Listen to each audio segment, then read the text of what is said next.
안녕하십니까. 오늘 EPS 비즈 SQL 쪽집게 강의 진행을 맡은 한종구 마스터입니다. 또 시험때가 찾아왔습니다. 예, 여러분들이랑 이제 시험때마다 이렇게 만나가지고 문제풀이를 좀 해보는 시간을 가지고 있는데요.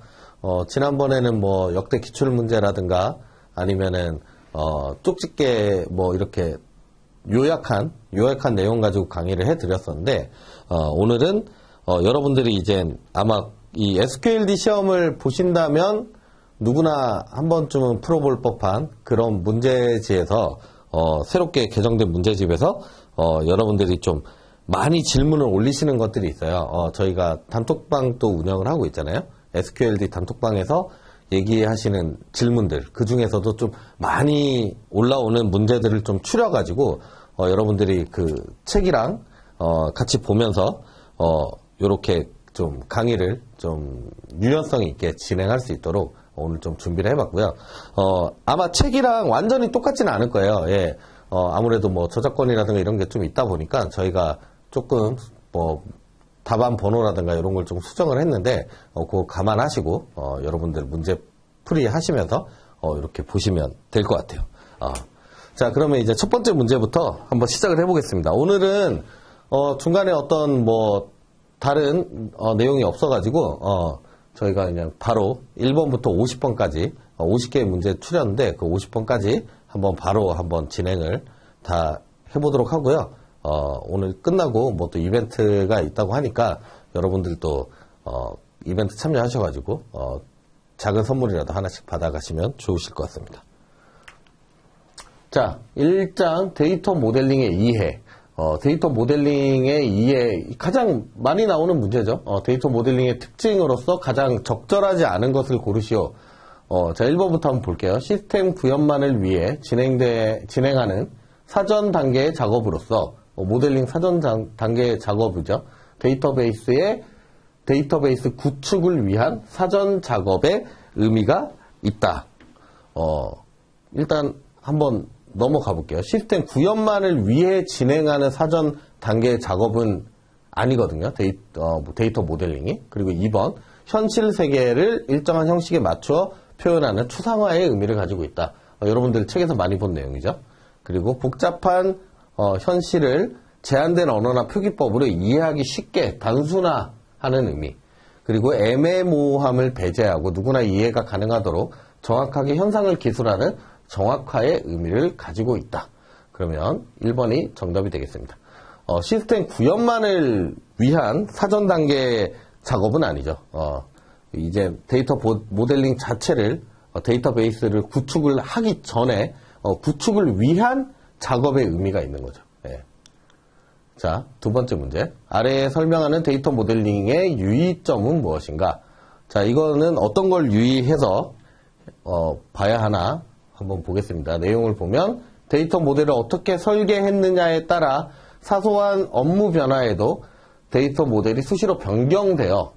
그러니까 모델이 원래 설계된 모델이 변경된다는 거죠. 그리고 그래서 유지 보수에 어려움을 가중시킬 수 있다. 그렇죠. 데이터의 정의를 데이터 사용 프로세스와 분리하여 데이터 모델링은 데이터 혹은 프로세스의 작은 변화가 어플리케이션과 데이터베이스에 중대한 변화를 일으킬 수 있는 가능성을 줄인다. 그러니까 이 아래 중에 어떤 거는 이러한 어떤 변화를 맞이하는 데 있어서 그 가능성을 줄이는 거죠.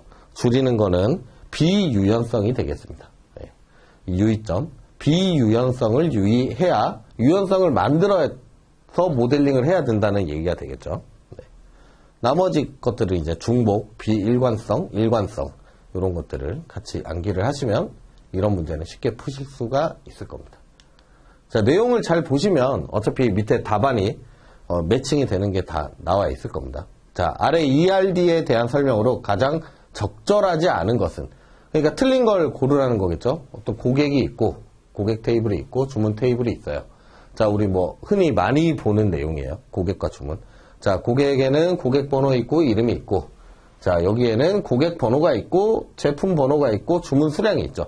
그러면 어떤 사람이 어떤 제품을 뭐 예를 들어 A라는 사람이 1이라는 제품, 2라는 제품, 3이라는 제품 이런 것들을 주문할 수 있다는 뜻이겠죠.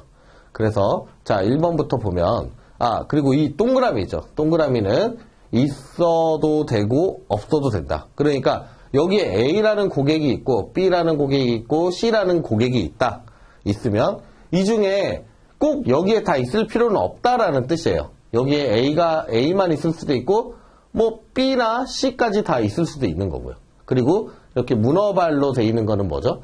하나의 고객 번호, 그러니까 A라는 게 여기에 여러 개 있을 수 있다라는 뜻이 되겠죠. 자, 요거를 바탕으로 해서 보기를 보면 정답을 아실 수가 있을 겁니다. 자, 하나의 주문은 어떤 주문은 고객이 있을 수도 있고 없을 수도 있다. 이거 뭔가 이상하죠? 어떤 주문은 고객이 무조건 있어야 돼요. 그죠? 여기 PK죠. 주문의 PK에 고객 번호와 제품 번호가 있는데 어떤 주문에 고객이 있을 수도 있고 없을 수도 있다? 그건 아니죠. 무조건 있어야겠죠. 자, 1번부터 일단 답일 것 같아요. 자, 하나의 주문은 반드시 한 명의 고객에 의해 주문이 된다. 그렇죠? 그리고 하나의 고객은 주문을 할 수도 있고 안 할 수도 있다. 이게 무슨 말이냐면 어떤 고객이 있어요. D라는 고객인데 이 D라는 고객은 주문을 할 수도 있고 안 할 수도 있다. 그러니까 내가 오늘 회원가입은 했는데 아직 주문을 안 한 거예요. 그럴 수 있잖아요. 그죠?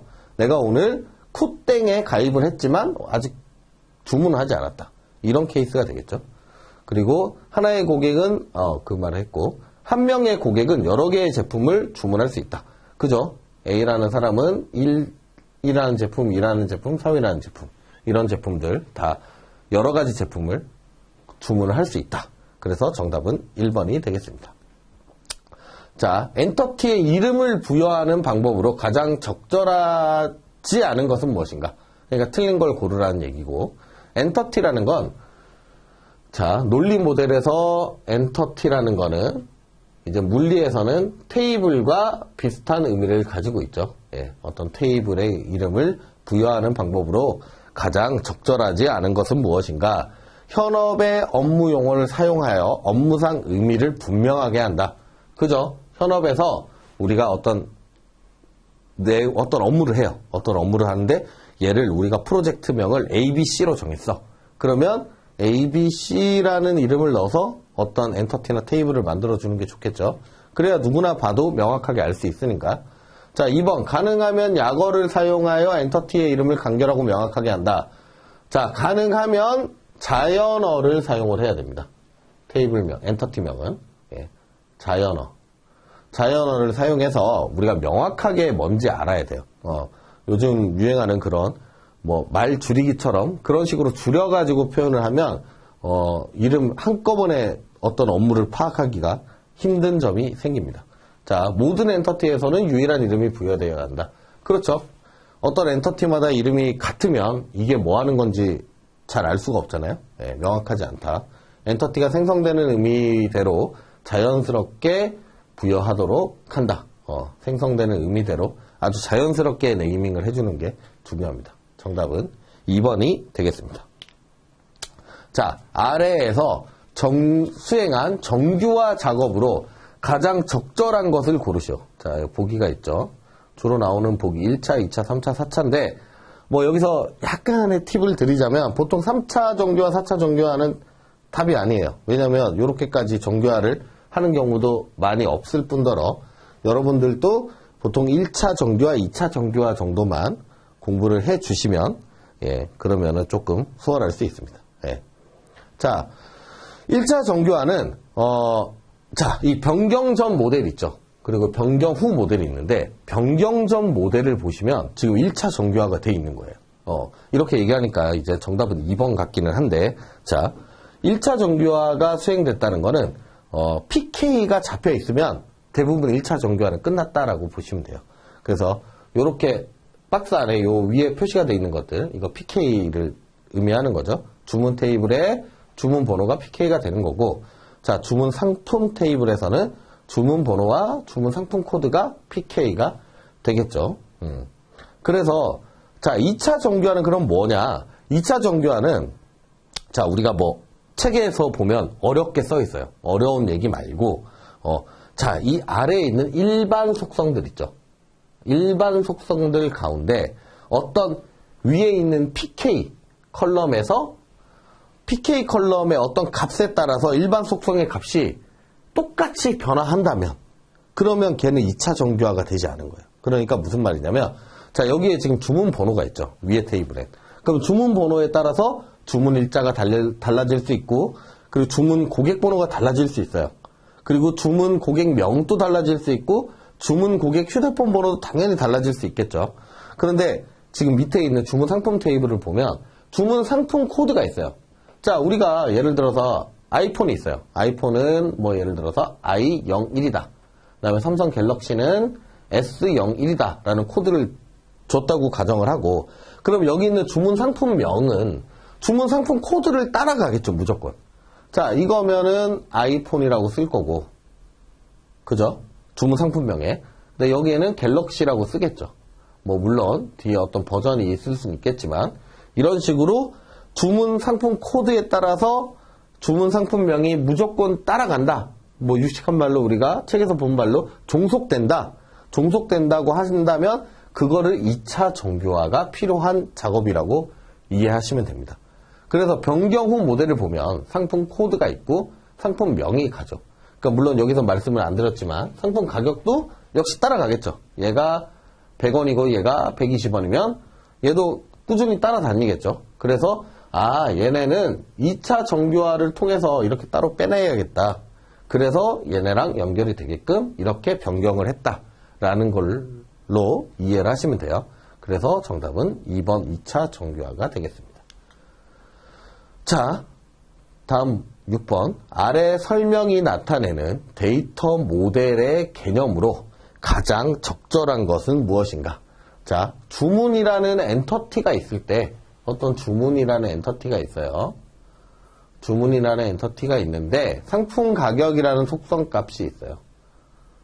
상품 가격 속성값이 있는데 얘는 100에서 1000 사이에 실수가 들어간다. 그리고 제품명이라는 속성은 길이가 10자리 이내의 문자열이다. 그러면 뭐 바차 10 이렇게 되겠죠. 이렇게 정의할 수 있다. 요런 거는 뭘 의미하느냐? 도메인을 뜻합니다. 시스템 카탈로그는 우리 DB의 어떤 정보들, 어떤 기준이 될 만한 정보들이 저장되어 있는 거. 그다음에 용어는 우리가 표준 용어 사전 이런 걸 만들죠. 이런 표준 용어 사전에서 어떤 단어는 어떤 뜻이고 어떤 약어를 갖는다. 이런 걸 의미하는 거고 속성 사전은 말 그대로 이 DB 안에 있는 테이블에 있는 어떤 속성들을 정의해 놓은 사전이라고 보시면 됩니다. 그래서 이런 내용은 도메인. 자, 길이가 들어가고 어떤 값이 뭐 여기는 A랑 B랑 C만 들어가야 돼 라든지 이런 식으로 정의가 되는 것들 이런 내용들 다 도메인으로 이해를 하시면 됩니다. 속성에 대한 얘기가 나올 때. 자, 7번. 1대1, 1대-M과 같이 두 엔터티 간의 관계에서 참여자 수를 나타내는 거. 자, 참여자 수가 나오면 요거는 무조건 관계차수라고 생각을 하시면 됩니다. 자, 관계명은 뭐죠? 우리가 어떤 관계 테이블 2개, 3개 ERD 그릴 때 관계 막 그리죠. 그러면 관계명은 얘랑 얘의 어떤 관계에 대한 명칭을 쓰는 거고 관계 선택 사양은 얘를 뭐 무조건 얘가 참여를 해야 된다, 참여하지 않아야 된다 이런 의미를 두는 거고 그 다음에 차수는 여기에 하나가 있냐 아니면 2개가 있냐 아니면 그 이상이 있을 수 있냐 뭐 2개는 아니고 하나 내지는 하나 이상이냐 뭐 이런 걸 의미하는 거겠죠. 관계 정의는 자 우리가 정의할 때 뭐뭐 한다, 뭐뭐 된다 이런 의미들을 나타내는 겁니다. 자 다음 중 각 테이블의 식별자로서 가장 적절하지 않은 것을 고르시오. 자 식별자로서 적절하지 않은 것. 자 식별자 뭐죠? 식별자 PK죠. PK 프라이머리 키를 얘기하는 겁니다. 이 프라이머리 키로서 적절하지 않은 것을 고르시오. 자 사원 테이블에 사원 번호 있죠. 자 넘버 10으로 돼 있고 적절한가요? 사원 번호라는 거? 그죠? 사원마다 부여되는 어떤 1번부터 쭉 나열되는 번호들 이런 게 있다면 적절하다고 보입니다. 그리고 사원 테이블의 사원명이 PK예요. 자 어떤 회사가 막 엄청 커요. 그러면은 저 같은 한종구라는 사람도 2명이 있을 수 있고, 아니면 조금 더 좀 흔한 이름을 가지신 분들 여러 명 있을 수 있겠죠. 그러면은 이런 사원명 같은 거는 중복의 가능성이 있죠. 그래서 얘는 PK로서 적절하지 않다. 자, 사원 테이블의 주민등록번호. 주민등록번호를 사실상 업무에서는 PK로 쓰진 않지만 어떤 형태라던가 아니면 성격을 봤을 때는 주민등록번호도 PK로 사용을 해도 무관하다. 그리고 사원 테이블의 일련번호. 일련번호가 어떤 사원에 대한 일련번호를 매겼다. 그 사원번호 외에 그러면은 이것도 PK로 적절하다라고 볼 수 있겠습니다. 그래서 정답은 2번이 되겠습니다. 이런 이름 같은 거, 제품명 이런 건 PK로 쓰지 않습니다. 자, 아래 식별자에 대한 설명으로서 보기와 내용이 올바르게 짝지어진 것은 무엇인가? 자, 가부터 나까지, 라까지가 있고 이 가부터 라까지의 어떤 무슨 식별자냐 이렇게 일단 이해를 하면서 풀면 되겠어요. 대표성을 가지고 엔터티 내의 여러 인스턴스들 가운데 하나를 유일하게 구분할 수 있다. 자, 그러면 이거는 주식별자가 되겠죠. 예. 사실 여기서 주식별자가 나왔어야 돼요. 대표성을 가진다. 그래서 어떤 엔터티에 대한 대표성을 가지는 거는 주식별자가 하고 있습니다. 자, 그리고 엔터티 내의 여러 인스턴스들. 자, 여기서 인스턴스가 뭐죠? 인스턴스는 어떤 데이터 로우 하나하나를 가리킵니다. 그리고 로우가 100개가 있다. 100개의 데이터가 있다. 그러면 그 데이터 하나하나가 인스턴스라고 생각하시면 돼요. 자, 이런 인스턴스들 중 하나를 유일하게 구분할 수 있으나 하나를 구분할 수 있어요. 근데 대표성을 가지지는 못한다. 그러니까 우리가 예를 들어 이런 거죠. 학과 테이블이 있어요. 그러면 학생 테이블이 있는데 거기에 우리가 PK로서 자, 학생 테이블이 있고 PK는 뭐다? 학번이다. 학번이 있는데 학번이 뭐 00001이겠죠. 뭐 이런 식으로 가겠죠. 뭐 사실 이렇게 생기진 않았지만 자, 여기에서 뭐 전화번호라는 속성이 있어요. 근데 전화번호가 뭐 010 어쩌고저쩌고 있겠죠. 그러면 이 번호도 사실 어떻게 보면 우리 학과 안에서 내 전화번호를 가진 사람 나밖에 없잖아요. 그러면은 유일하게 구분할 수 있으나 대표성을 가질 수 없다. 이런 걸 얘기하는 거겠죠. 자, 그러면 이게 보조 식별자다. 그리고 엔터티 내의 집합을 명확하게 설명할 수 있는 업무적으로 의미가 부여된 식별자. 자, 엔터티에 어떤 집합을 명확하게 설명을 할 수 있는데 그리고 업무적으로 의미가 부여된다. 이 업무적인 의미가 들어가면 본질 식별자라고 보시면 됩니다. 예. 그리고 다른 엔터티부터 상속이 되어 정의된 식별자. 자, 어떤 뭐 이런 거죠. 고객이 있고 아까 앞에서 봤던 주문이 있어요. 주문에 아까 식별자가 제품 번호가 있었고 그리고 고객 번호가 있었죠. 그래서 이 고객 번호는 이 고객이라는 테이블에서 내려오는 상속받는 식별자가 되겠죠. 그래서 얘를 외부 식별자라고 부를 수 있겠습니다. 그럼 뭐 정답은 4번이 되겠죠. 자, 다음 중 속성이 가질 수 있는 값의 범위를 지칭하는 용어는 자, 이거 앞에 나왔던 문제죠. 예. 어떤 속성이 있어요. 컬럼이 있는데 컬럼 내지는 속성이라고 얘기하죠. 속성이라고 얘기하는데 이 속성이 가질 수 있는 값의 범위. 값의 범위는 아까 말씀드렸던 것처럼 도메인이 되겠습니다. 자, 도메인을 보시면 되고 자, 이번에는 이제 2장 데이터 모델과 SQL 문제를 진행해 보도록 하겠습니다. 자, 정규화와 성능에 대한 설명으로 가장 적절하지 않은 것을 고르시오. 자, 틀린 것을 골라라. 1번, 정규화를 수행하면 중복 속성을 제거하여 용량을 최소화할 수 있다. 자, 그죠? 정규화를 수행을 하면 어떤 걸 자꾸 쪼개서 중복 데이터의 재사용률을 높이기 때문에 중복 속성을 제거하여 용량을 최소화시킬 수 있다. 맞는 내용입니다. 그리고 2번, 정규화를 수행하면 조회 성능을 보장받을 수 있다. 정규화를 한다고 해서 뭐 여러 가지 좋은 점이 있겠지만 정규화를 했을 때 이점이 있겠지만 조회 성능을 보장받는 건 그런 내용이 없습니다. 예. 조회 성능이 오히려 낮아질 수도 있다. 왜냐면 뭐 2개, 3개였던 테이블을 5개, 6개, 7개로 나누니까 이렇게 나누다 보니까 조인이 많이 발생이 되고 그 다음에 액세스가 계속 반복해서 일어날 수 있습니다. 그렇기 때문에 정확한 인덱스 구성이 되어 있지 않거나 아니면은 정규화를 정확하게 효율적으로 못했을 때는 조회 성능을 보장받을 수 없을 수도 있다. 가 맞습니다. 3번 반정규화가 조회 성능을 항상 향상시키는 것은 아니며 그죠? 이렇게 정규화를 했는데 우리가 다시 돌아가 반정규화를 시켜. 왜냐하면 얘네가 성능이 안 좋을 수 있기 때문에 그래서 그럴 때는 항상 성능이 그렇다고 해서 반정규화를 한다고 해서 무조건 성능이 좋아지냐? 그것도 아니라는 거예요. 좋아질 수 있다는 걸 기대하는 거지만 좋아질 수도 있고 안 좋아질 수도 있다. 때로는 정규화에 의해 성능이 향상될 수도 있다. 맞습니다. 네. 그리고 일반적으로 정규화 수행 시 데이터 처리 성능이 향상된다. 자, 여기서 일반적이라는 거는 보편적이다 이런 의미를 가지고 있는 거죠. 대다수 그렇다. 대다수 데이터 처리 성능이 향상이 되지만 그렇지 않을 수도 있다. 그래서 이것도 어떻게 보면 맞는 말이다. 그래서 정답은 2번이 되겠습니다.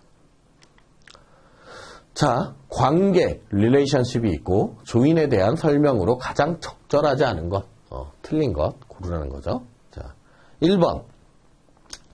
조인이란 식별자를 상속하고 상속된 속성을 매핑 키로 활용해서 데이터를 결합하는 걸 의미한다.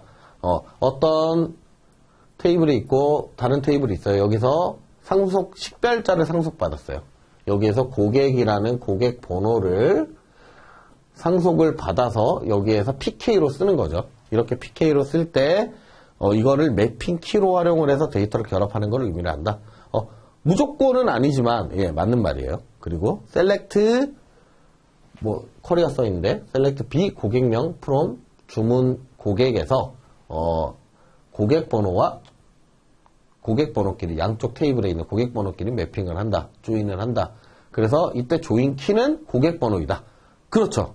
우리가 테이블 A라는 테이블 B라는 테이블 이 두 개를 지금 위에 보기에 있는 쿼리에서 조인을 하는데 여기에서 우리 이거는 오라클 SQL 문법이죠. 우리가 공부했던 안시가 있고 오라클 문법이 있는데 이건 오라클 문법이에요. 오라클 문법에서는 웨어절에서 A랑 B에 무엇이 같으냐, 뭘 보고 따라가야 되느냐라고 정의를 해주는데 그걸 조인 키라고 합니다. 그래서 이걸 고객 번호이다. 맞죠? 관계를 맺는다는 건 식별자를 상속시키고 해당 식별자를 매핑 키로 활용해 데이터를 결합해 보겠다는 것을 의미한다. 맞습니다. 자, 부모의 식별자를 자식의 일반 속성으로 상속하면 식별관계, 부모의 식별자를 자식의 식별자에 포함하면 비식별관계라고 써 있는데 요거 거꾸로죠. 예. 부모의 식별자를 일반 속성으로 상속하면 그게 비식별관계가 되는 거고요. 부모의 식별자를 자식의 식별자에, 그러니까 쉽게 얘기해서 부모 테이블에 있는 PK가 자식 테이블에도 PK다. 그러면 식별관계, 강한 관계 이렇게 얘기하죠. 이 비식별관계는 약한 관계라고도 얘기를 합니다. 자, 아래와 같이 수강 엔터티를 만들었어요. 이렇게 수강 엔터티를 만들었는데 해당하는 정규형과 정규화의 대상으로 가장 적절한 것은 무엇이냐? 자, 지금 여기에 해당하는 정규형은 일단 PK가 만들어졌으니까 1차 정규형이 완성되었다고 볼 수 있겠죠. 그리고 보니까 학번과 과목 코드를 합치면 성적이라는 값을 따라갈 수 있고 학번은 지도교수명, 그렇죠. 내가 어떤 학과에 어떤 학번에 속해 있어요. 그러면 내 지도교수는 한 명일 거잖아요. 그리고 학번은 학과명도 따라가고 있죠. 그래서 얘네를 함수 종속성이라는 거는 뭐냐면 이 값을 따라가면 이 값이 얘랑 1대1로 매핑이 된다는 뜻이에요. 그러니까 학번을 따라가면 어떤 내 지도 교수가 무조건 나온다는 거죠. 아무 개가. 그리고 내 학번을 넣으면 컴퓨터 공학과 학과가 바로 나온다는 거고.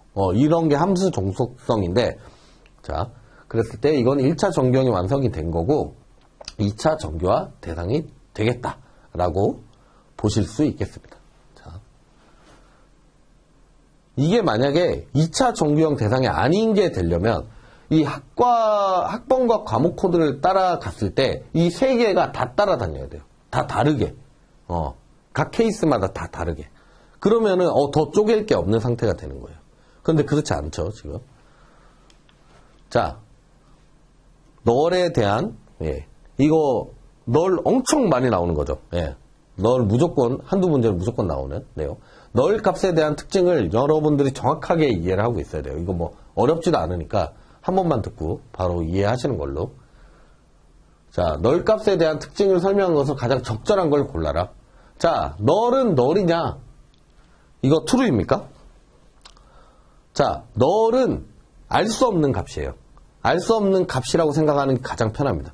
알 수 없는 값이랑 알 수 없는 값이 같냐? 라고 봤을 때, 이 널이라는 문자를 봤을 때는 쟤랑 똑같은 것 같지만, 알 수 없는 값과 알 수 없는 값. 자, 여러분들이 뭐 1부터 뭐 만까지 나오는 주사위가 있다고 가정을 하고, 얘를 한 번 던졌어요. 그 다음에 또 한 번 던졌어요. 이 두 개의 값이 같을까요? 그럴 확률을 물어보는 거예요. 그게 true냐? 아니죠. 그리고 알 수 없는 값, 널 값과 어떤 숫자, 뭐 한 100이라고 합시다. 100과 크기를 비교했을 때 결과는 항상 널이다. 어떤 널이랑 어떤 다른 어떤 문자가 됐건 숫자가 됐건 어떤 아무 개와 비교를 했을 때 나오는 값은 unknown이 나옵니다. 알 수 없다. 알 수 없다가 나온다. 널이 아닙니다. 그리고 널 값에는 어떤 숫자를 더해도 결과는 항상 널이다. 그죠?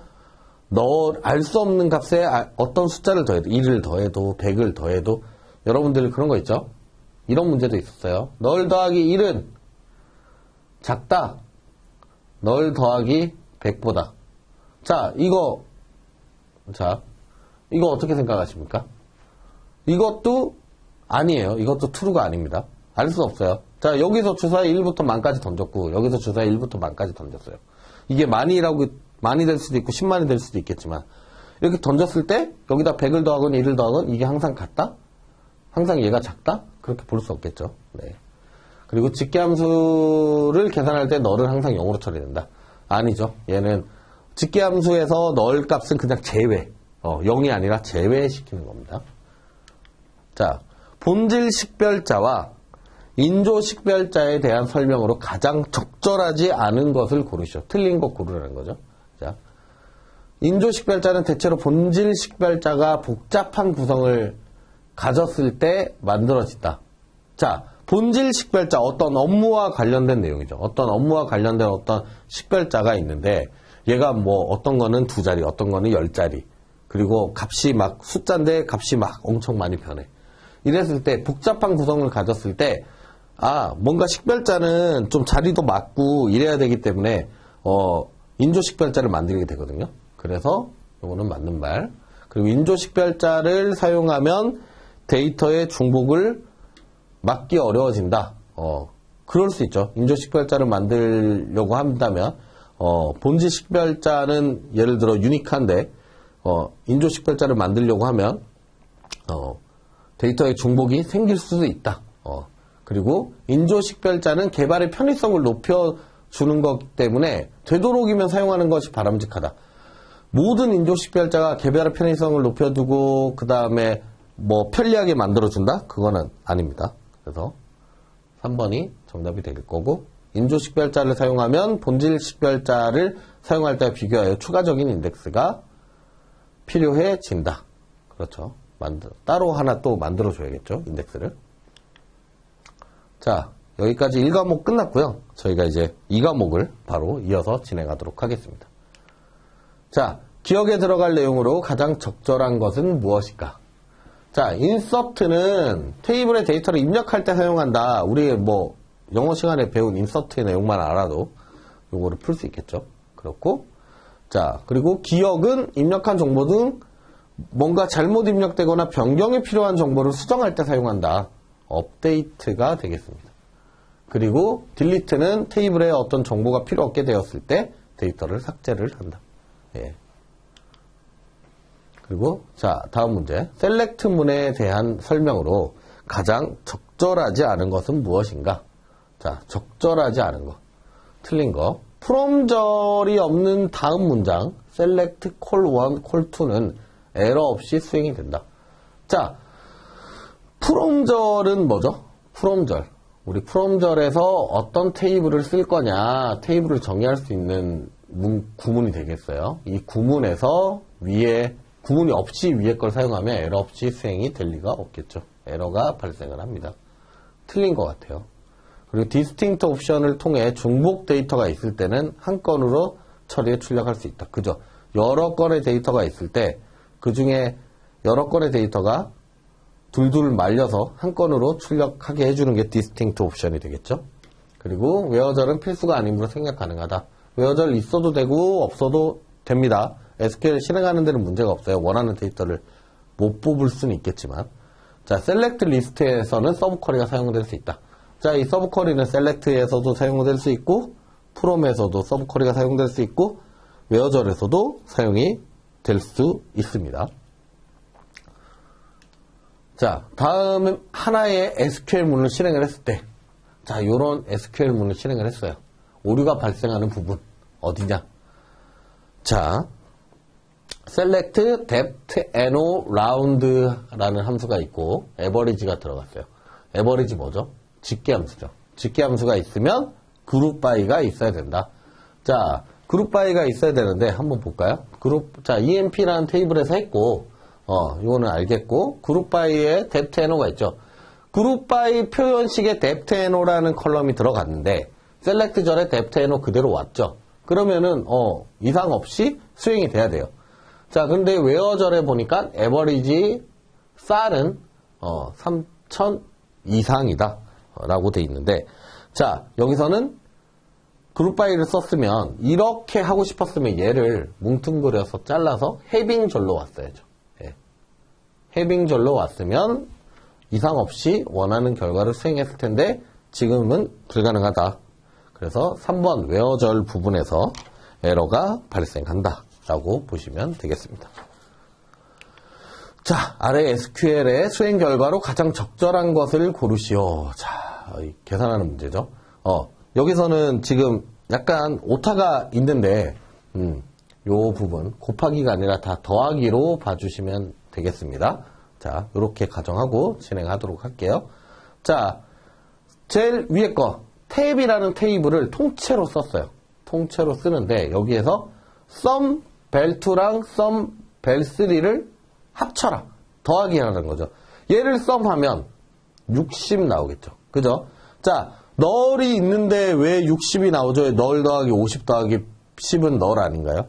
자, 그거는 얘랑 얘랑 더할 때 그런 거고, 집계함수, 썸을 썼기 때문에 썸에서는 널을 제외하고 계산을 한다. 그럼 60. 그 다음에 발은 썸하면 30이 나오겠죠? 그러면 60 더하기 30이에요. 그러면 90 나오겠죠. 90. 두 개 중에 하나겠네요, 정답은. 자, 두 번째. 이번에는 웨어절이 있어요. 웨어절이 있으면 그 데이터만 가지고 하면 되죠. 그죠? 자, 웨어절에 발 1이 0보다 크네. 그러면은 얘는 아니겠죠.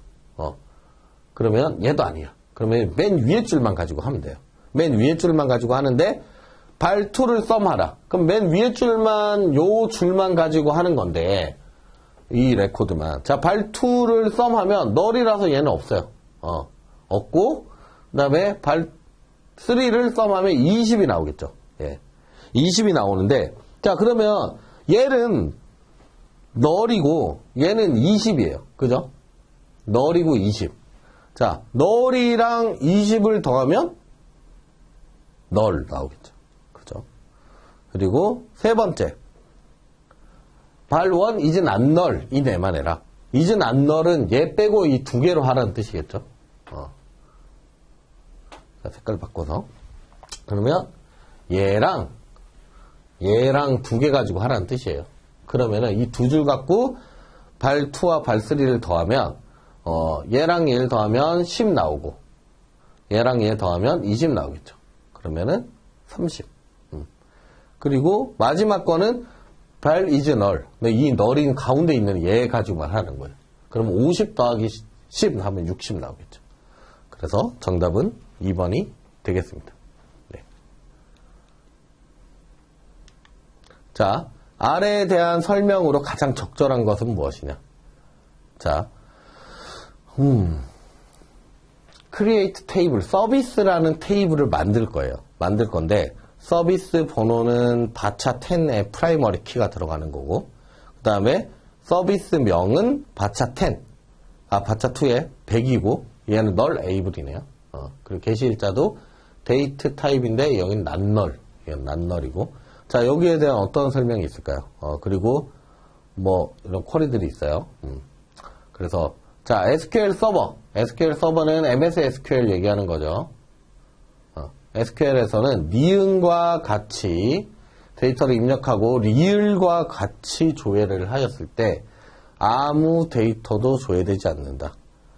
자, 볼까요? 이렇게 데이터를 입력했어요. 그러면은 지금 999 땡땡 날짜 이렇게 들어요. 서비스명이 땡땡이겠죠. 땡땡인데 그러면 서비스명이 is null인 애를 조회를 했는데 그러면 얘가 조회가 되지 않는다는 뜻이겠죠. 그쵸? MS SQL에서는 이 땡땡과 null은 다르다라고 볼 수 있습니다. 네. 그리고 오라클에서는 자, 우리가 시험을 볼 때 SQLD 같은 경우는 오라클과 MS SQL 뭐 다른 얘기로 여기서는 SQL 서버라고 하는데 SQL 서버에서는 이렇게 두 가지를 가지고 DBMS 두 가지를 가지고 이 시험 문제를 출제를 하고 있는데 자, 땡땡과 null은 같지 않아요. MS SQL 서버에서는 오라클에서는 땡땡이라고 넣으면 이 중간에 근데 공백이 없어야 됩니다. 이거는 null과 같습니다. 이걸 가지고 지금 구분하라는 의미인 것 같은데 자, 오라클에서는 자, 위에서는 이거는 맞는 말이에요. 맞는 말이에요. 1번은. 자, 오라클에서는 니은과 같이 데이터를 입력을 하고 그리고 서비스명에 공백 그러면 서비스 명 컬럼에 공백 문자 데이터가 입력된다. 그게 아니라 null이 입력이 되는 거죠. 오라클에서. 네. 그리고 오라클에서는 니은과 같이 데이터를 입력하고 디귿과 같이 조회했을 때 자, 오라클에서 이렇게 조회하면 조회가 안 되겠죠. 얘랑 얘는 이제 null로 들어가 있는데 이렇게 조회를 하면 조회가 되지 않습니다. 서비스 번호 컬럼에 레코드 중 하나는 의 레코드라도 땡 001이라는 숫자 형식으로 입력되어 있다면 기억은 오류 없이 실행이 된다. 그죠? 예. 이거는 001이라고 돼 있으면 바차로 돼 있잖아요. 바차로 돼 있으면 이렇게 들어가면 1이라고 했을 때 조회가 되지 않습니다. 문자 001이랑 1은 다릅니다. 그래서 정답은 1번이 되겠습니다. 자, 그룹 바이 절과 해빙 절에 대한 설명으로 가장 적절한 것은 무엇인가? 죄송합니다. 자, 그룹 바이 절과 해빙 절은 항상 같이 있어야 돼요. 그룹 바이가 있어야 해빙이 있을 수 있으니까. 집계 함수의 통계 정보는 null 값을 가진 행을 포함하여 수행이 된다. 자, 집계 함수의 어떤 정보들, average라든가 sum이라든가 이런 애들은 null을 빼고 수행을 합니다. 예. 이건 틀린 거. 그리고 그룹 바이 절에는 셀렉터와 같이 알리아스 명을 사용할 수 있다. 사용할 수 없습니다. 예. 그룹 바이 절에는 항상 그 컬럼 그대로 와야 돼요. 그 컬럼명이. 아니면 함수를 썼으면 함수명이 그대로 와야 되고. 자, 해빙절은 일반적으로 그룹 바이 뒤에 위치한다. 자, SQL 순서 아시죠? 그룹 바이 뒤에 해빙절이 와야 됩니다. 예. 그래서 이게 정답. 집계 함수는 웨어절에 올 수 있다. 이것도 안 되죠. 그룹 바이로 어떤 집계를 했으면, 해빙을 통해서 걸러야 돼요. 웨어절로 거르는 게 아니에요. 우리가 거꾸로 얘기하자면, 웨어절과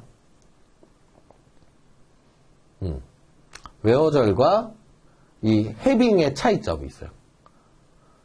웨어절은 어떤 그룹 바이를 했을 때 그룹 바이를 수행하기 전에 데이터를 걸러내는 게 웨어절이에요. 그리고 해빙은 그 이후에 걸러내는 게 해빙절입니다. 이 차이를 이해를 하신다면 아마 쉽게 풀 수 있는 문제가 되겠습니다. 자, 아래 가와 나가 동일한 결과를 출력을 한다고 했을 때 기억에 들어갈 내용으로 가장 적절한 것은, 자, 이 기억을 얘기하는 거겠죠? 여기서 적절한 거. 자, 보면 케이스 when, 여기서 이제 케이스 문이, 그죠? 로케이션이 있고 셀렉트절에, 이거 똑같이 셀렉트절에 로케이션이 있어요. 얘는 빼고, 그럼 케이스 문이 여기에 와야 되는 건데, 케이스 when, 로케이션인 뉴욕이면 then, east라고 쓰고, 아니면 etc라고 써라. 그리고 and 하고, 자, 위에는 문제가 없어요. 자, 그러면 한번 볼까요? 이 케이스 when 다음에 컬럼명이 오느냐, 케이스 when 사이에 컬럼명이 오느냐, 그 내용을 물어보는 것 같아요. 자, 적절한 거 고르라 그랬죠? 케이스, 로케이션, 컬럼명이 왔고, when이죠. 자, 그러면은 위에 거랑 지금 달라졌어요. 자, 로케이션, 만약에 로케이션이란 컬럼이 when, 뉴욕이면 then east를 쓰고, 아니면 etc를 써라, and. 이거 맞는 것 같은데요. 예. 그리고 case when location is, 이게 틀렸어요. is라는 말을 쓰지 않습니다. 네. 이게 틀린 거고, case location when, 자, 여기까지 똑같죠? 뉴욕, then, 그리고 east. 그러면 else가 와야지 default라는 명령어는 오지 않습니다. 이게 틀린 거고, 자, 디코드. 디코드는 쉬워요. 이게 이거면 이거 아니면 이거예요. 자, 로케이션이 이스트면 뉴욕이고 아니면 etc를 써라 이 말인데, 지금 로케이션이 뉴욕이면 이스트를 써야 되죠. 그래서 이 두 개가 바뀌었다. 이 두 개가 바꿨으면 4번도 정답이 될 수 있는 그런 내용입니다. 자, 실행 결과가 다른 하나를 고르시오. 자, 실행 결과가 다른 거. 자, 이런 문제가 좀 난해할 수 있죠. 자, 그런데 이 문제를 딱 보면은 지금 1번부터 4번까지 보기가 있는데, 위에 건 다 비슷한 것 같아요. 그죠? 뭐, 디네임을 뎁트로 했고, 알리아스 준 거랑, 그리고 이것도 알리아스를 줬네요. 뭐 이런 것들이 있는데, 지금 오더바이가 다 들어가 있어요. 자, 오더바이를 한번 볼게요. 디네임, 그 다음에 로케이션, 그 다음에 이거는 3번 컬럼, 그러니까 세 번째 컬럼이죠. 1, 2, 3. 우리가 뭐 다 공부하셨으니까 아실 거예요. 자, 셀렉트 절에 있는 출력 순서대로 오더바이에서 지정해서 쓸 수 있죠. 그래서 3을 DESC, 내림차순 해라. 오름차순, 오름차순, 내림차순. 자, 이것도 보면, 근데 얘는 지금, 얘가 내림차순이네요. 내림차순, 오름차순, 내림차순. 내림차순, 오름차순, 내림차순이죠. 자, 얘는 오름차순, 오름차순, 내림차순. 자, 이 콤마가 있어서 그런데, 콤마가 아니라, 자, 점이 아니라 콤마로 봐주시면 좋을 것 같습니다.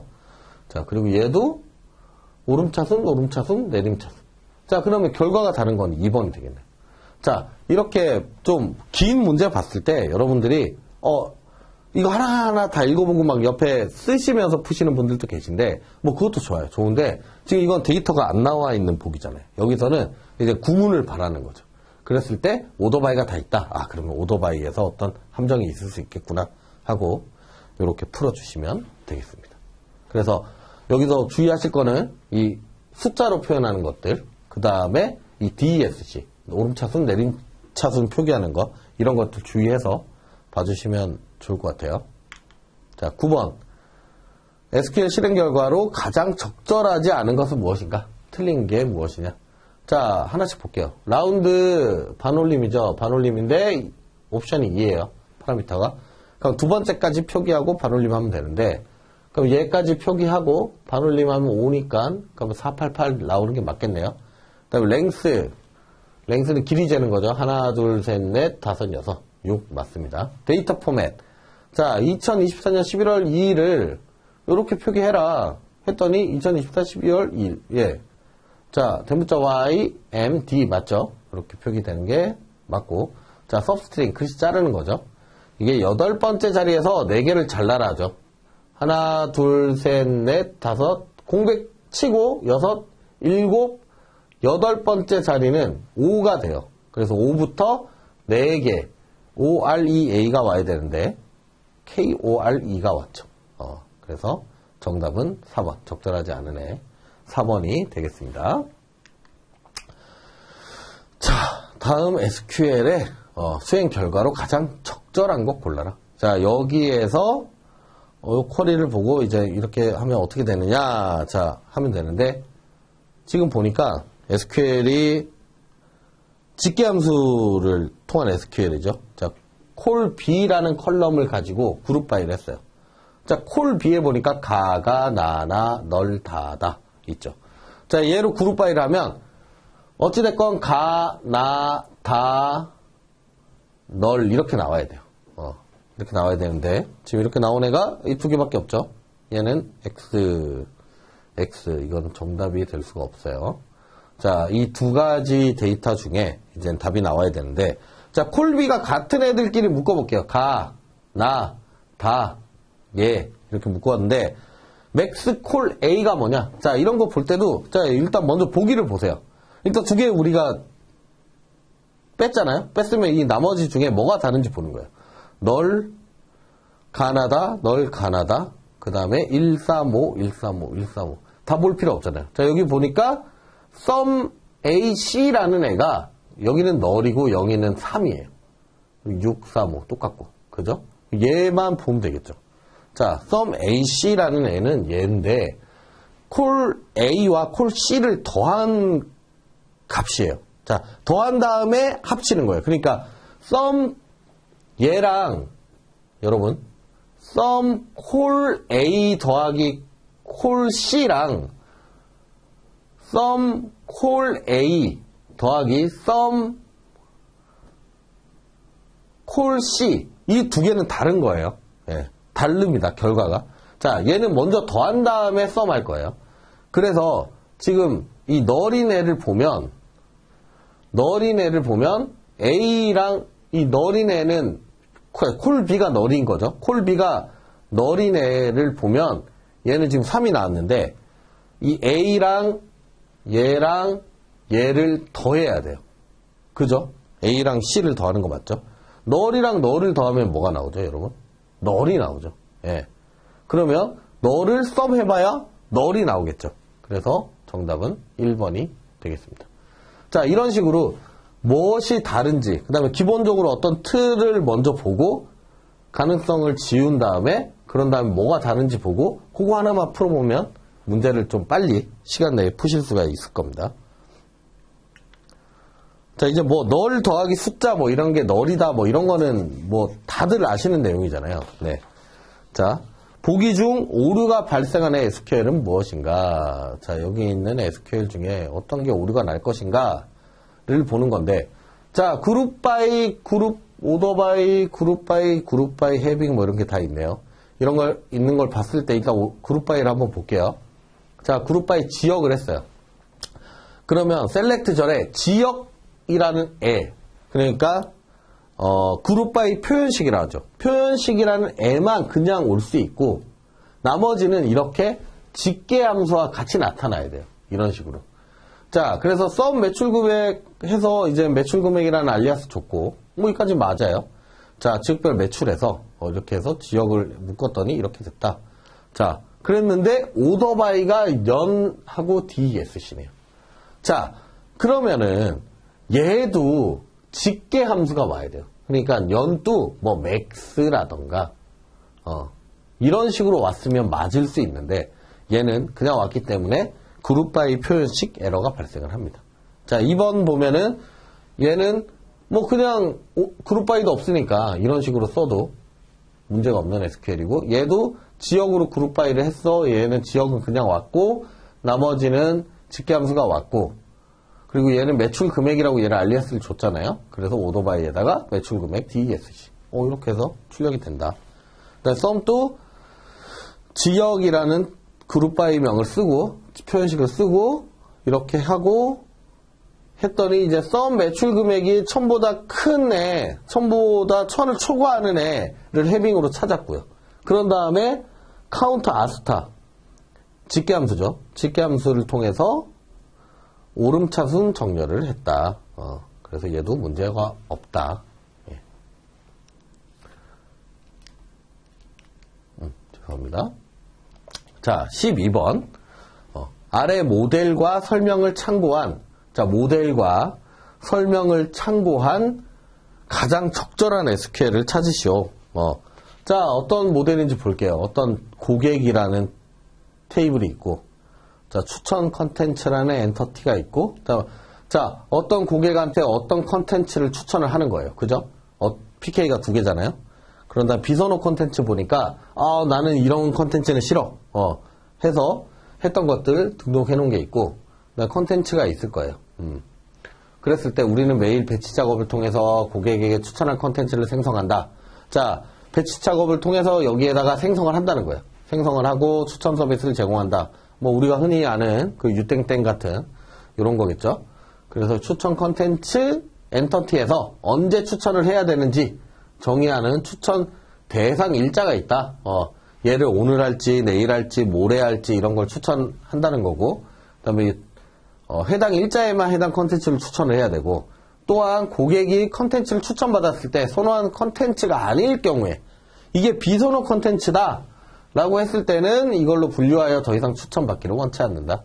그러므로 우리는 비선호 컨텐츠 엔터티에 등록된 데이터에 대해서는 추천을 하지 않아야 된다 라는 거죠. 자, 여기서 뭐 배치 작업에 대한 내용이 있는데, 배치 작업은 어떤 작업이 있어요. 큰 작업이 있는데 얘를 일정 양씩 나눠 가지고 그날 아니면 매 시간마다 진행하는 작업을 얘기하는데, 이거 뭐 문제풀이랑은 크게 의미가 없고, 자, 위에 있는 내용들을 가진 SQL을 찾아야 되는 거겠죠. 네. 자, 여기서 SQL들을 보면, 자, 우리가 일단 고객한테 어떤 날짜에다 추천을 해야 돼요. 그리고 그 날짜에다 추천할 건데 비선호 컨텐츠를 빼야 돼. 그 고객이 지정한. 왜냐면 여기 보면 고객별로 비선호 컨텐츠가 다르다. 고객별로 추천 컨텐츠가 또 다르다. 그 다음에 이 날짜 지켜야 되고, 그리고 이 고객한테 그 날짜에 맞춰서 추천을 해줘야 된다. 이게 핵심적인 내용이에요. 자, 1번부터 볼게요. 1번. 고객 테이블이랑 추천 테이블을, 추천 컨텐츠를 조인했어요. 조인해가지고, 자, 내 거를 추천해달라. 어떤 사람이 B에 있는 추천 컨텐츠에 있는 B에 있는 고객, 그래서 조인이 됐죠. 조인이 되고, 이너 조인 컨텐츠까지 조인을 해가서 컨텐츠 조인 키도 있어요. 있는데 이게 지금 약간 오타가 있는 것 같아요. 이 꼴이 들어갔겠죠. 그랬을 때 어떤 고객이 커스터 아이디다 했을 때, 집어넣었을 때 이 사람에 대한 B 추천 대상의 추천 일자가 어떤 날이어야 된다. 그죠? 이게 지정한 날에 추천이 돼야 된다고 했으니까. 자, 그런데 뺄 거야. not exist. 여기에 있는 거는 빼. 어떤 걸 뺀다? 비선호 컨텐츠의 컨텐츠 아이디가 고객 아이디, 그리고 B 고객 아이디를 갖고 와서 여기 있는 건 추천하지 않을 거야. 라고 했어요. 자, 이랬을 때, 자, 이 X라는, 여기에 있는 고객 아이디랑, 이 B에 있는 고객 아이디만 가지고 컨텐츠를 찾을 수 있냐? 그렇지 않다는 거죠. 예. 그렇지 않다.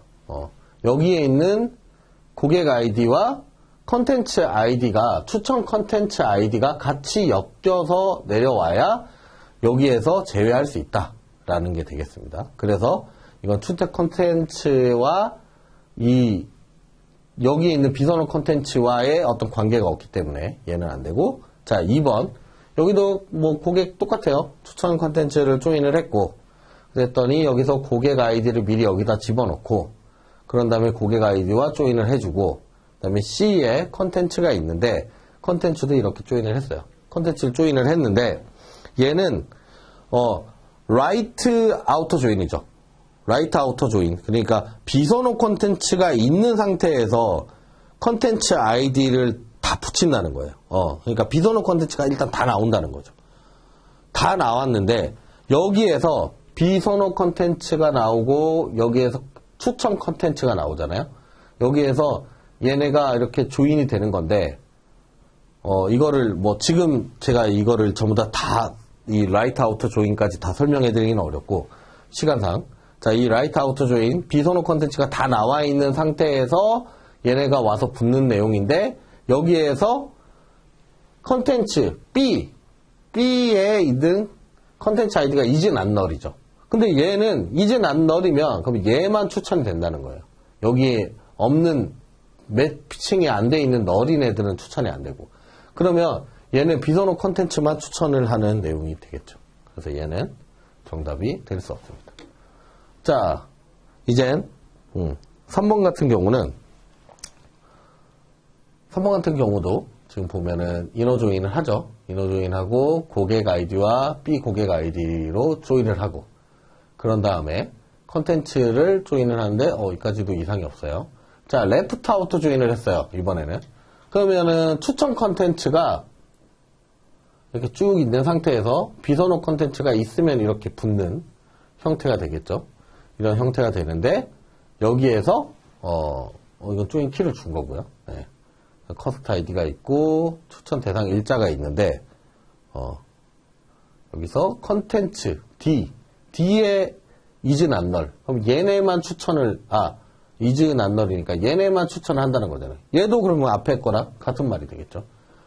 비추천 아이디만 비추천 컨텐츠만 추천을 한다는 내용이 되겠어요.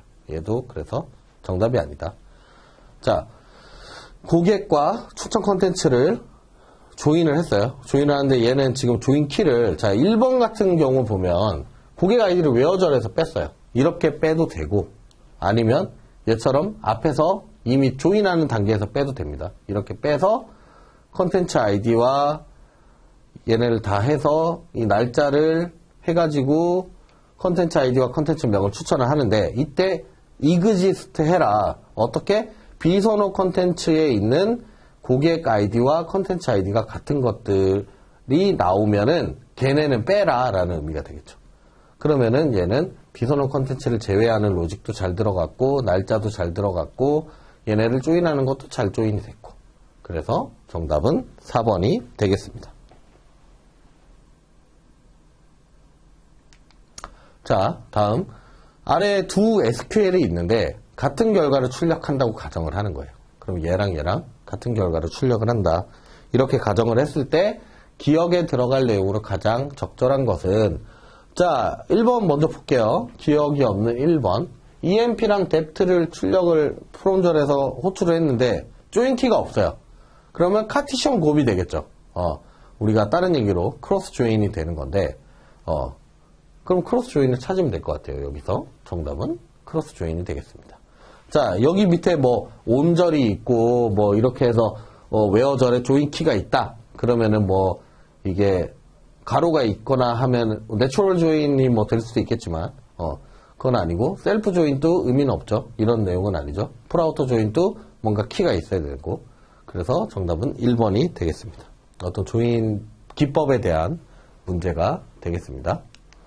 자, 아래 SQL의 실행 결과로 알맞은 것을 고르시오.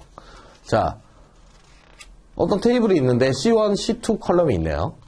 그랬을 때, 자, 우리가 select after from 테이블 A와 테이블 B를 조인을 하는데 left outer 조인을 했어요. left outer 조인을 하는데, 자, A에 있는 C1과 B에 있는 C1, 이렇게 키를 가지고 left outer 조인을 했고, 그러면 A라는 애는 일단 다 나와야 돼요. 그리고 B라는 애는 이제 C2라는 컬럼이 1과 3 사이이네. 자, 그러면 일단 A라는 테이블을 가지고 레프트 아우터 조인을 했기 때문에 B를, 그러면 일단 얘가 다 나와야 돼. 그러면은 A, B, C, D, E가 다 나온 애를 찾으면 돼요. 그러니까 얘네는 정답이 되지 않겠죠. 그래서 이렇게 나왔고, 그럼 얘랑 뭐가 다른가 보자. B, C, D가 있고 B, C가 있네요. 자, 여기서 요까지는 테이블 A고요. 여기서 여기까지는 테이블 B예요. 이렇게 조인이 지금 돼 있는 상태죠. 다른 조건이 없어요. 지금 아스타 찍혀 있으니까. 자, 이랬을 때, 그럼 B는 지금 BC가 나고 얘는 D가 없네. 그죠? D가 없는데, 있는 게 맞는지 없는 게 맞는지 봐야겠죠. 이랬을 때, 온 절에 있는 내용은 빼는 게 맞아요. 레프트 아우터 조인이지만, 온 절에 있는 건 빼는 게 맞기 때문에, 자, B에 있는 C2, B에 있는 C2 값이 1에서 3 사이네. 그럼 얘랑 얘만 되고, 얘는 안 되겠네요. 4니까. 그죠? 그래서 D는 나오면 안 되는 거죠. 그래서 2번이 정답이 되겠습니다. 이렇게 풀이를 하시면 될 것 같아요. 자, 차근차근 하나씩 제거해 가면서 풀이를 하시는 게 좋겠습니다.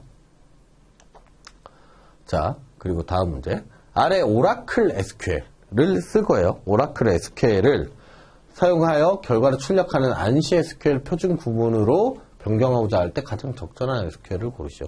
자, 이거 안시 SQL이라는 뜻이겠죠.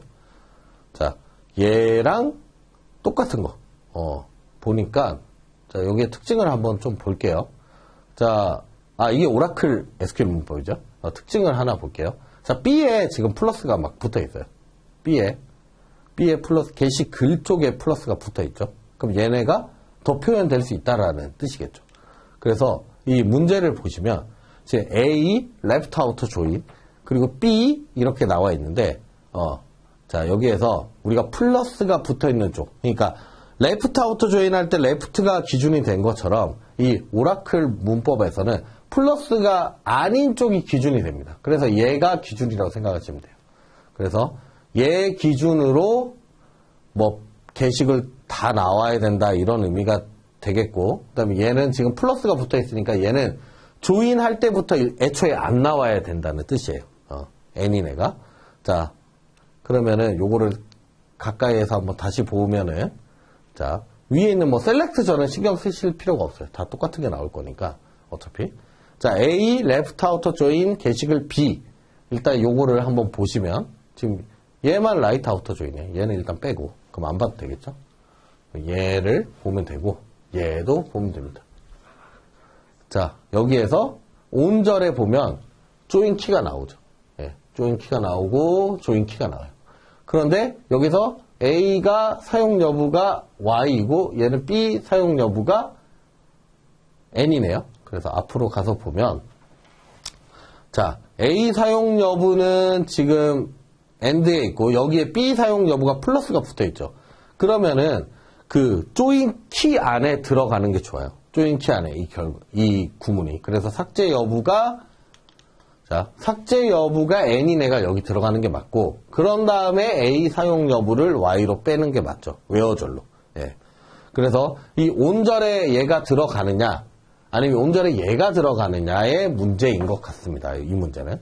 그래서 이 플러스 기호가 있는 애들, 안시 SQL에서, 자, 이건 너무 칠해버려갖고 안 보이는데, 요렇게 플러스 기호가 있는 애들, 요런 기호가 있는 애들로 우리가 얘네는 안시 SQL로 바꾸면 온절에 가야 되는구나 라고 보시면 되고, 그다음에 게시판 아이디, 뭐 게시판명, 그룹 바이 한 거, 오더 바이 한 것도 한번 확인해 보면 되겠지만, 예, 정확하게 잘 기술이 돼 있죠. 그래서 정답은 2번이 되겠습니다. 자, set 오퍼레이터 중에서 수학의 교집합과 같은 기능을 하는 연산자로서 가장 적절한 것은 무엇인가? 자, 수학의 교집합. 교집합하면 인터섹트겠죠? 네, 인터섹트를 보시면 됩니다. 유니온은 합치는 거고, 합친 다음에 정렬하는 게 유니온이죠. 네.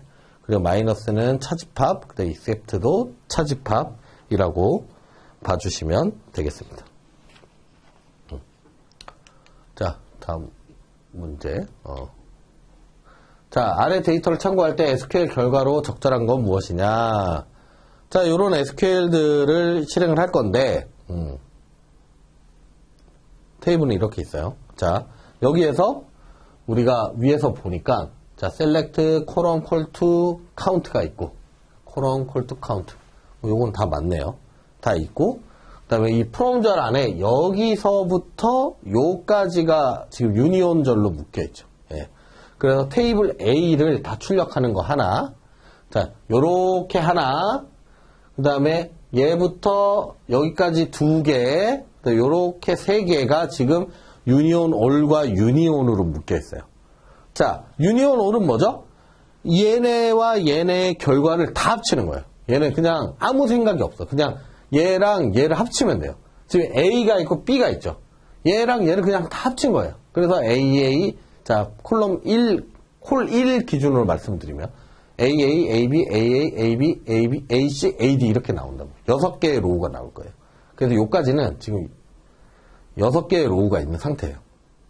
여기서 유니온을 했어요. A로. 자, 얘네랑 A, AP랑 유니온을 한 거죠. 유니온을 하면 뭐죠? 중복이 제거되죠. 예. 그러면 앞에 있던 6개랑 얘네랑 유니온 했으니까 결국에는 얘랑 유니온 한 거랑 똑같아요. 그러면 얘랑 유니온 하면 그냥 얘가 나오겠죠. 예. 그냥 얘가 나옵니다. 예. 얘가 나온 상태고, 자, 그러면은 A, 얘랑 그냥 똑같이 나옵니다. 똑같이 나와서 얘로 그룹 바이를 했으니까 카운트를 하면 얘랑 얘인 거는 하나, 얘랑 얘인 거 하나. 이런 식으로 하나하나씩 출력이 될 수밖에 없겠죠. 그래서 정답은 1번. 자, 여기서 좀 함정이 뭐냐면, 제가 이 문제를 기존에 보면서 느꼈던 함정은 뭐냐면, 여기서 유니온어를 했을 때 6개의 로우가 나오잖아요. 아마 이렇게 생각하시고 아마 미리 문제를 푸신 분들은, 푸셨던 분들도 계실 거예요. 6개 나와서, 그러면 얘랑 이 6개랑 이 2개랑 유니온을 할 때 중복 제거를 과연 이 B랑만 할 것이냐, 아니면 위에 거 다 하는 거냐, 이렇게 좀 궁금해 하신 분들, 헷갈려 하신 분들이 많을 텐데, 위에 게 뭐가 중복이 돼 있건 간에 다 같이 중복 제거를 합니다. 예. 그래서 이 중복 제거를 전부 다 같이 하는 거다라고 생각하고 이 문제를 풀어주시면 조금 더 쉽게, 사실 어려운 문제가 아닌데 여러분들이 좀 헷갈리게 하게끔 저렇게 유니온을과 유니온을 같이 엮어놓은 것 같아요. 네. 자, 이렇게만 하시면 좀 쉽게 풀 수 있을 것 같고요. 자, 다음 문제 보겠습니다. 아래 SQL을 수행했을 때 정렬 순서상 세 번째 표시될 값은 무엇인가? 자, 스타트 위드부터 봐야 되죠. 계층형 쿼리. 스타트 위드. C2가 is null. C2가 is null이네. 자, 그러면 얘부터 시작이에요. 얘부터 시작인데 지금 C3을 출력을 할 거니까 얘가 그냥 A라고 할게요. A라는 애가 먼저 출력이 될 거고, connect by period C1, C2다. 자, C1에서 C2로 간다. 자, 이렇게 피리어가 이쪽에 붙어 있죠. 그럼 1로 갔더니 얘가 2개가 있어요. 그래서 B랑 C가 나오겠죠. 일단 B랑 C가 같은 레벨로 나올 거고. 자, 순서는 아직 몰라요. C가 나올 거고. 그 다음에 얘가 2번이랑 3번이니까 갔더니 얘가 나오는 거예요. 2번. 그래서 D가 나올 거예요. 그러면 A, B, C, D가 나오건 A, C, B, D가 나오건 나올 건데, 자, 이 중에서 지금 보니까 시블링즈 바이 C3가 DESC다. C3가 큰 거부터 나오면 되는 거예요. 그러면은 A, C, B, D 이렇게 나오겠죠. 이게 정답이 되겠죠. 그래서 이 시블링즈는 같은 레벨인 애들을 같은 레벨에서 묶어주는 거니까. 얘네 2개 같이 나와야 되니까. 여기서 이렇게 나오고 세 번째 출력된 애는 B가 된다. 그래서 2번이 정답이 되겠습니다. 자, 계층형 지리문. 방금 한 이 계층형 지리문에 대한 설명으로 가장 적절하지 않은 것은 무엇인가? 틀린 건 뭐냐? 라고 했어요. SQL 서버, 그러니까 MS SQL에서 계층형 지리문은 CTE를 Common Table Expression을 재기 호출함으로써 계층형 구조를 전개한다. 그죠? 재기 호출. 원래 계층형 쿼리가 없는 다른 데서는 재기 호출을 통해서 계층형 쿼리를 만들어내기도 하죠. 네, 그래서 SQL 서버에서는 계층형 지리문을 앵커 멤버로 실행하여 기본 결과 집합을 만들고 여기에서 재기 멤버를 지속적으로 실행한다. 그죠? 맞습니다. 그리고 3번. 오라클 계층형 지리문에서 필리어 키워드는 커넥 바이 절에만 사용할 수 있으며 필리어 자식은 부모 형태로 사용하면 순방향 전개로 수행된다. 자, 여기에서 우리 커넥 바이 절이 아니라 웨어 절에서도 이 필리어 키워드는 사용이 가능합니다. 네. 그리고 그렇게 봐야 되겠죠. 그래서 커넥 바이 절에만 사용될 수 있는 게 아니다. X가 되겠죠. 오라클 계층형 지리문에서 웨어절은 모든 전개를 진행한 다음에 필터 조건으로서 조건에 만족하는 데이터만 추출하는 데 활용이 된다. 자, 그래서 정답은 3번을 쓰시면 되겠습니다. 자, 다음 문제. 아래 실행 결과, 이런 실행 결과를 출력하는 SQL로 적절한 것은 무엇인가? 자, 보니까 이런 문제가 있었는데, 이런 쿼리가 있는, 이런 테이블이 있는데, 여기에서 이런 결과가 나온 거겠죠? 네. 지금, 죄송합니다. 이게 문제가 좀,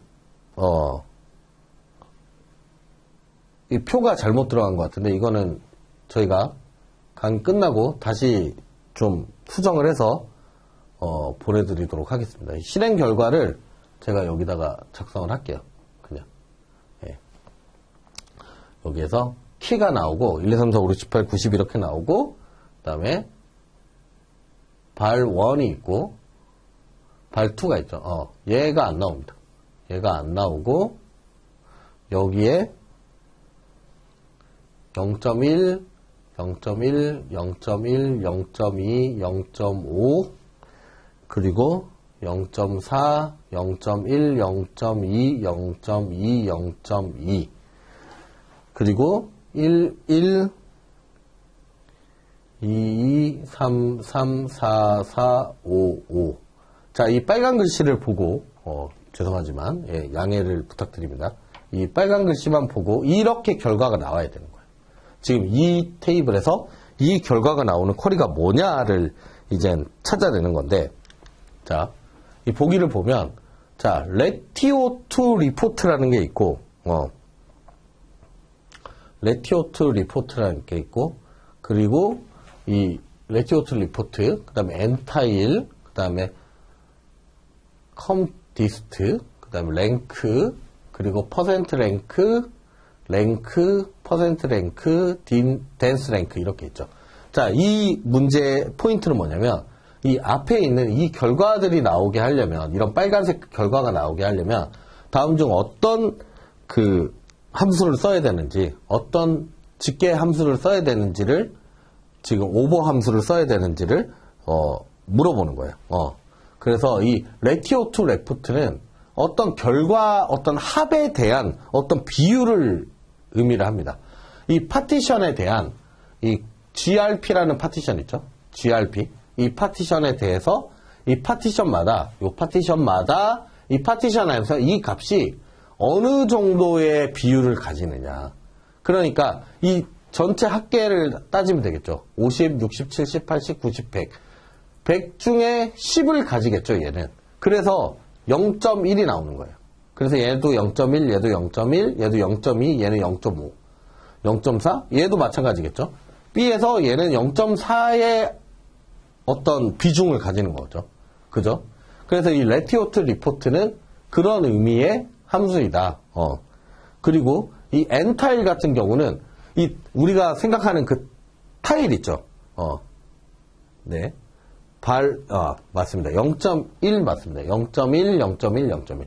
자, 이 N타일 같은 경우는 우리가 흔히 생각하는 그런 타일 있잖아요. 어떤 값을 타일로 나눈다고 생각하시면 돼요. 그러니까 같은 크기로 쪼갠다고 생각을 하시면 돼요. 어떤 범위에서. 그래서 자, N타일을 하는데 N타일 오더 바이 발2. 자, 그랬을 때 얘네를 타일로 쪼갰을 때 몇 개의 타일이 나오느냐, 몇 개의 타일이 나올 수 있는지. 자, 발2에 따라서 쪼개보는 거예요. 그래서 1, 1, 2, 2, 3, 3, 4, 4, 5, 5. 이렇게 출력이 되는 거겠죠. 자, 보면 오더 바이 by2 이렇게 돼 있죠. 예. 그래서 이런 식으로 이 크기에 따라서 타일을 5가지 타일로 이렇게 5가지 구역을 쪼갰다고 생각을 하시면 돼요. 그래서 다른 것도 한번 말씀을 드려보자면 얘는 어떤 누적 비율을 보여주는 comdist라는 어떤 함수고요. 랭크는 뭐 다들 아시겠죠? 순이고 퍼센트 랭크는 랭크를 나타내는데 0부터 1 사이에서 어떤 랭크를 나타내 줍니다. 예, 이 안의 값으로. 그다음에 얘도 랭크는 순이 매기는 거고 댄스 랭크는 어떤 동률인 값이 있을 때 동률인 값을 같이 표현을 해주느냐 마느냐 하는 그런 그리고 1, 2, 2, 4로 넘어가느냐 이런 의미의 랭크고 그다음 퍼센트 랭크는 위에 나왔던 0부터 1까지 보여주는 랭크를 의미를 합니다. 자, 요 문제 다시 말씀드리지만 요 빨간색 글씨를 보시고 문제를 아마 여러분들이 가진 책에는 이렇게 잘 나와 있을 거예요. 네. 자, 다음 문제. 서브 쿼리에 대한 설명으로 가장 적절한 거. 오랜만에 적절한 게 나왔네요. 자, 단일행 서브 쿼리는 서브 쿼리의 실행 결과가 항상 한 건인 이하의 서브 쿼리다. 그래서 in이나 all 등의 비교 연산자를 사용한다. 이게 아니죠. equal이나 뭐 이런 걸 사용을 하죠. 예. 그리고 연관 서브 쿼리는 주로 메인 서브 쿼리의 값을 제공하기 위한 목적으로 사용이 된다. 이것도 틀렸습니다. 자, 메인 쿼리에서 값을 받아서 사용을 하겠죠. 그리고 다중행 서브 쿼리는 비교 연산자, 그러니까 다중행 서브 쿼리, 그러니까 결과값이 많은 비교 연산자는 단일행 서브 쿼리의 비교 연산자로도 사용할 수 있다. 이게 위에 거랑 같은 말이죠. 자, 다중행 서브 쿼리의 비교 연산자는 단일행 서브 쿼리의 비교 연산자로 사용할 수 있다. 있죠. 예. 근데 여기서는 이제 이것만 사용을 해야 된다라고 했으니까 틀린 거고, 여기는 사용할 수도 있다. 그리고 서브 쿼리는 항상 메인 쿼리에 얽힌 데이터에 대해서 서브 쿼리에서 해당 조건이 만족하는지를 확인하는 방식으로 수행된다. 그렇진 않죠. 서브 쿼리는 데이터를 가지고 독립적으로 가지고 오는 내용도 포함을 하고 있습니다. 자, 뷰에 대한 설명으로 가장 적절한 것은, 자, 뷰는 복잡한 SQL 문장을 단순화하는 장점이 있다. 그죠? 그리고 테이블 구조가 변경되면 응용 프로그램은 변경해줘야 한다. 변경해줄 필요가 없죠. 뷰는 뷰 안에 있는 내용의 스크립트를 변경을 하면 응용 프로그램 자체에는 손을 댈 일이 없습니다. 뷰는 단지 정의만을 가지고 있고 실행 시점에 질의를 재작성하여 수행한다. 그리고 뷰는 보안을 강화하기 위한 목적으로도 활용될 수 있고, 그리고 실제 데이터를 저장하고 있는 뷰를 생성하는 기능을 가지고 있는 DBMS도 있다. 자, MView라고 하죠. 그런 뷰도 있다. 자, 아래 SQL에 대한 설명으로 가장 적절한 것은, 자, 여기서 봤더니 EMP에서 맥스쌀을 구했어요. 맥스쌀을 구했더니, 근데 그룹 바이가 돼 있네요. 네. 자, 뭔가 좀 이상하죠? 그러면 여러 행이 나올 거예요. 그럼 저기에는. 여러 행이 나올 건데, 결과가. 그게 과연 맞는지. 자, 보면, 부서별 최고 연봉, 그러니까 부서별 어떤 최고 연봉을 뽑았어요. 부서별로 돈 제일 많이 받는 사람 뽑았는데, 크거나 같은 사원을 출력하는 쿼리는 다음과 같이 변경할 수 있다. 자, 보니까, N이죠, N이. 그 어떤 것. 그러면 어떤 부서마다 그룹 파일을 했는데, 여기서 어떤 값이든 보다 많으면 그 부서와 상관없이 그냥 다 값이 나오는 거예요. 그래서 얘는 틀린 값이 된다. 이렇게 해서는 뽑을 수 없겠죠. 예. 부서별 최고 연봉보다 크거나 같은 사원을 출력한다. 얘가요, 지금 그럴 수 없습니다. 예.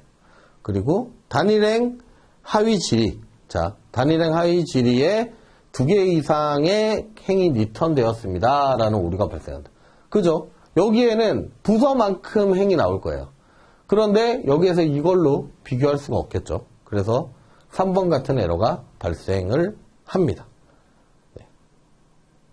그래서 3번이 정답이다 라고 보시면 되겠습니다. 자, 아래를 참고할 때 SQL의 빈칸에 들어갈 내용으로 가장 적절한 것은 무엇이냐? 빈칸에 들어갈 내용. 그러니까 이 부분을, 기억 부분을 얘기를 하는 거겠죠? 자, 여기서 이게 지금 뭐 우리가 그 롤업이라든가 큐브라든가 이런 거 공부했잖아요. 이런 걸 공부했을 때 이 형태만 아시면 좀 쉽게 문제를 풀이를 할 수가 있어요. 자, 여기서 봤을 때 이름이 직업들이 나오고, 그러니까 직업별로 뭔가 정리가 된 것 같죠? 그 다음에 데프트 번호가 딱 나와요. 10, 20. 또 10, 20 나오고, 이런 식으로 나와요. 그 다음에 어떤 평균 값들이 나오고 있어요. 값들이. 이랬을 때는 지금 얘는 잡과 데프트 NO. 잡과 데프트 NO로서, 롤업을 시켰을 때 결과예요. 그러니까 잡과 데프트 NO가 다를 때마다 평균 값을 내주고, 여기에 대한 전체 평균을 갖고 왔잖아요. 이랬을 때 이런 괄호 두 개, 이런 식으로 묶으면 잡과 데프트 NO가 같은 애들을 또 분기를 친단 말이에요. 그랬을 때, 그래서 얘네가 이제 다른 게 나올 수 있는데, 얘는 이제 잡과 데프트 NO를 그냥 가진 이 4번이 정답이 되겠습니다. 그랬을 때, 우리가 지금 다른 문제도 보면 정답지나 이런 걸 봤을 때 여러분들이 이 형태 있잖아요. 큐브, 롤업, 이런 형태를 보시면 좀 쉽게 문제를 풀이할 수 있어요. 그랬을 때 얘는, 롤업이 됐구나, 라고 이해를 하시면 되겠습니다. 자, 아래 SQL을 참고할 때 빈칸에 들어갈 내용으로 가장 적절한 건 뭐냐? 이 기억에 들어갈 내용으로 적절한 거. 자, 이 값을 보니까 얘예요. 그죠? EMPNO는 여기고, higher date 나오고, 쌀 나오고, 그다음에 얘는 쌀2인데, 여기에 와서 보니까 위에가 널이고, 얘는 1600, 1250, 1500 이렇게 있네요. 그럼 얘가 이렇게 출력이 된 걸 볼 수 있죠. 자, 이런 함수는 뭐가 있다? 리드와 레그가 있죠. 리드와 레그가 있는데 이렇게 전께 나오는 건 레그입니다. 예, 다른 옵션이 없이 전께 나오는 거는 레그. 다음 게 나왔으면 리드가 되겠죠. 네. 이렇게 쉽게 문제풀이를 할 수 있다. 자, 아래는 엠플로이 스키마뿐만 아니라 연관된 객체도 모두 삭제하는. 그러니까 얘 빼고 나머지도 다 삭제하고 싶어. 다 따라서 다 지워버리고 싶어요. 그랬을 때 들어가는 명령어는 뭐냐? 여러분들 많이 알고 계시는 캐스케이드죠. 네, 캐스케이드가 있고 리스트릭트와 캐스케이드는 어떤 반대적인 의미를 갖고 있죠. 이랬을 때 연관된 객체도 모두 삭제하는 거는 캐스케이드가 정답이다. 자, 집합 연산자, 인터섹트와 관련된 설명으로 가장 적절한 거. 인터섹트와 설명된 가장 적절한 여러 개의 SQL문 결과에 대한 교집합, 얘랑 얘의 교집합으로서 중복된 행을 하나로 출력한다. 그러니까 중복 제거한다는 뜻이겠죠. 그리고 여러 개의 SQL문 경우에 대한 합집합이고 중복된 행도 그대로 출력한다. 이거는 유니온 올과 같은 내용이죠. 중복된 행을 하나로 출력한다. 얘는 유니온이고, 차집합은 뭐 마이너스나 뭐였죠? 마이너스를 기억을 하시면 되겠습니다. 네. 자, 다음 관리 구문에 대한 문제인데요. 자, 이런 테이블이 있을 때, 자, 프로덕트 아이디, 프로덕트 네임, 레그 데이트, 그다음에 등록자 번호 뭐 이런 게 되겠죠. 그리고 바커 표기법으로는 이렇게 표기를 할 수 있고요. 자, 여기에서 이건 뭐다? 난 너를 의미하는 거고요. 그다음에 이거는 널 에이블을 의미를 한다. 그리고 얘는 PK를 의미를 한다. 그래서 이 정도만 일단은 내용을 보고 이해를 하시면 될 것 같고. 자, 잠시만요. 자, 여기에서 이걸 제대로 만든 게 뭐냐? 이건데, 자, 이거 하나하나 따져봐야겠죠. 자, PK문이 이렇게 있고,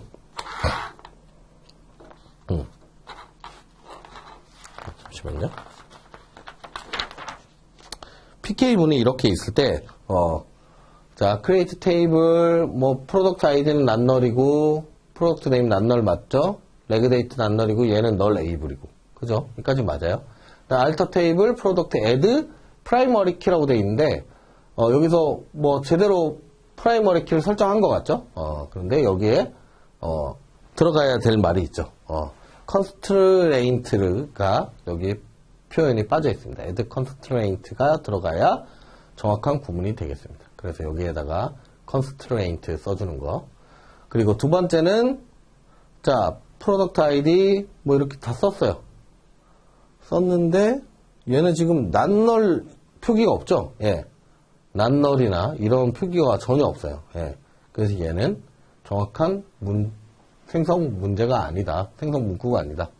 얘도 난널 돼 있고, null able 돼 있고, 자, constraint pk를 추가하는 게 돼 있고, 얘는 일단 맞는 것 같고요.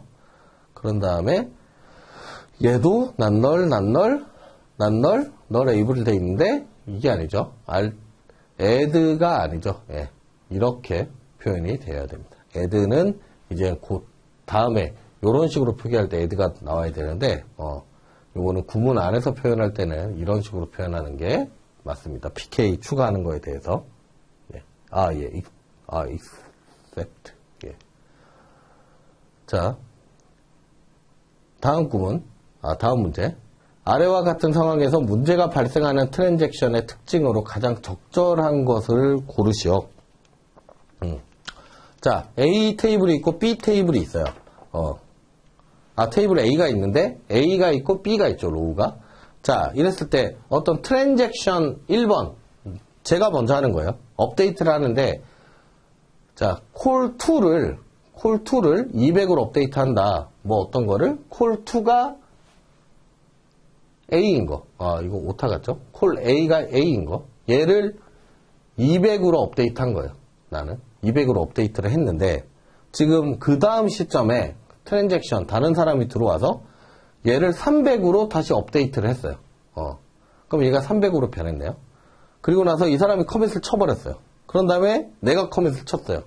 그런데 조회를 해보니까 A는 300으로 돼 있다는 거죠. 예.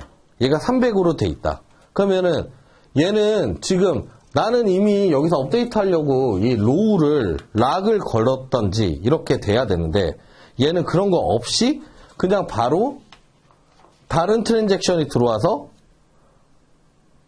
업데이트를 쳤다는 내용이 되잖아요. 그러니까 나는 200으로 바꾸고 그다음에 아직 커밋을 안 찍은 상태, 롤백도 안 찍은 상태였는데 다른 트랜잭션이 들어와서 얘를 300으로 바꾼 거예요. 원래 100이었던 애를. 그랬을 때 커밋을 치고 나도 커밋을 찍었는데 이게 300으로 바뀌어 있다는 뜻이겠죠. 그러면 얘는 고립성에 문제가 있다는 거예요. 이 트랜잭션에 있는 데이터는 이 트랜잭션에 종속이 돼가지고 고립이 돼야 되는데 얘는 고립성에 문제가 없이 다른 문제가 아니라 얘가 와가지고 그냥 얘를 데이터를 바꿔버렸잖아요. 다른 사람이. 이미 내가 찜해놓은 데이터를.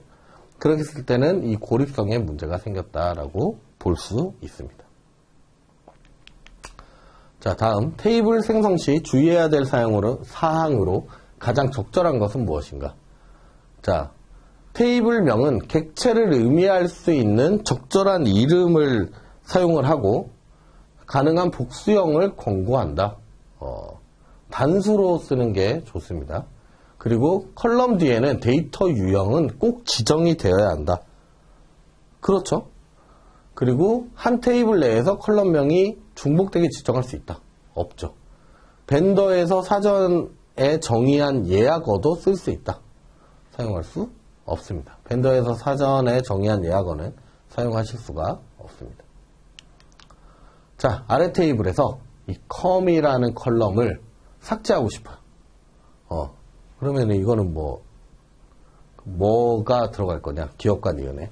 자, 무슨 테이블 emp 무슨 명령어 컬럼이 나오는지를 알면 되는데, 자, 우리가 어떤 테이블의 구조라던가 컬럼의 구조라던가 이런 걸 변경을 할 때는 항상 알터문을 사용하게 되어 있습니다. 그래서 알터문을 사용을 하고 이 remover라는 의미도 뭔가 좀 영어로 다가왔을 때는 비슷한 내용인 것 같지만 이 데이터베이스에서는 드랍 컬럼을 사용을 해야 된다. 그래서 2번 alter table emp 드랍 컬럼 comm이라고 써주시면 되겠습니다. 자, 아래를 참고할 때 오류가 발생하는 SQL은 무엇인가? 자, 이런 PK가 있고 일반 속성들이 있죠. 여기에서 하나씩 보면 될 것 같아요. Insert into board value. 자, 여기에다가 집어넣을 건데 순서대로 들어가겠죠. 1, 그다음에 Q, N, A, 그리고 여기에는 Y 들어갈 거고, 그리고 C state. 지금 날짜 들어갈 거고요. 그 다음에 Q&A 게시판이라고 들어갈 거고. 뭐 글자 수라든가 이런 걸 봤을 때 크게 문제가 없어 보입니다. 1번은 맞는 것 같고. 자, 업데이트 하는데, 자, use y를 n으로 세팅을 할 거예요. n으로 바꿀 건데, 보드 아이디가 1이네. 보드 아이디가 1이네. 그럼 얘도 문제없이 실행이 될 것 같고. 자, insert into board에다가 할 건데, 자, 보드 아이디, 보드 네임, use ym, 보드 DESC 순서대로 넣을 거예요. 자, 보드 아이디, 보드 네임, use yn, 그 다음에 보드 DESC. 얘를 안 넣네요. 레그를. 얘를 안 넣으면 낱널이기 때문에 얘는 오류가 발생을 할 겁니다. 그리고 얘는 보드 아이디를 200으로 할 건데 어떤 거? 보드 아이디가 100이네. 얘는 어떤 이 문자에 대한 오토캐스팅 여부를 어떤 헷갈리게끔 이렇게 장치를 해놓은 건데 얘를 이제 이 실행이 된다. 숫자는 오토캐스팅을 통해서 실행이 정확하게 될 것이다. 그래서 정답은 3번을 하시면 되겠습니다. 3번에는 이 레그 데이트가 낱널로 안 들어갔기 때문에 낱널인데 들어가야 되는데 없죠. 예, 그래서 이게 3번이 에러가 발생을 할 것이다. 자, 다음 데이터와 이 데이터가 있고 SQL의 실행 결과로 가장 적절한 것. 자, 이런 데이터가 있는 상태에서 실행을 하는데 보니까 자, begin 트랜잭션을 열었어요. 그래서 insert into 품목에다가 단가를 품목 아이디 단가를 넣었어요. 5하고 2000 넣었죠. 그런 다음에 커밋을 쳤어요. 오케이. 됐어. 그런 다음에 또 트랜잭션 열었죠. 그 다음에 딜리트를 했어요. 품목 아이디가 2이네. 얘를 지웠겠네요.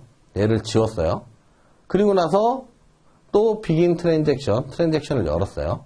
그리고 나서 업데이트 품목, 셋. 자, 단가를 2000으로 바꾸는데 어디를 바꾸냐? 1000인 애들을 2000으로 바꿔라. 그럼 얘를 2000으로 바꿨네요. 이렇게. 2000으로 바꿨고. 그리고 다음에 롤백을 해버렸어요. 롤백을 하고 나니까 그러면은 그리고 나서 카운트가 2000인 애를 센 거죠.